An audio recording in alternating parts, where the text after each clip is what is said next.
Martin. Pages of his speech, which is given to Ghanaians, more like a thank you to Ghanaians for what he has actually been undertaking in the last few weeks, if I should say. This is a final of a 16-region thank you tour that he has done. And when he came here today, it was to put together all that, according to him, he had heard from the Ghanaians on the ground when he went on his thank you tour. He actually started by saying that the conversation about the NDC and the Electoral Commission is an issue he wouldn't want to belabor because it is still ongoing in media circles and he has gone to the Supreme Court. He doesn't want to go on that tangent again. But then it was obvious that from the NDC's position, they won the 2020 elections and were hoping to be in power to change what he described as extreme hardship that Ghanaians are facing. But he started by thanking those who voted for him and also thanked those who voted for the NPP and said that the acts of both sides has deepened Ghana's thriving democracy, and went on to say that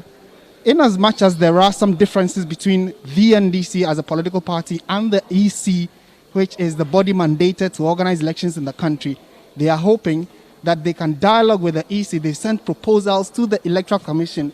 on how they can resolve some of these differences so the 2024 election does not have a recurrence of some of these unfortunate developments that were recorded that led to the death of some 8 persons. The former president went on to touch on a number of issues which he said that he had gathered from his tour of the entire country. First on the issue for him was the issue of the economic hardship, and said that the increasing cost of living, the increasing cost of fuel, the increasing cost of rent, and other things that were ordinarily easy to get and come by is a major concern for Ghanaians. And he tied that into the issue of unemployment, where he, mentioned that the recent long queues of persons seeking to get employment into the security services tells the story of a very unfortunate development in the country where the youth bulge, which are not getting jobs, is becoming a national security threat. He actually said that the fact that we have a majority of the youth not getting jobs is a pandemic in itself and needs to be resolved,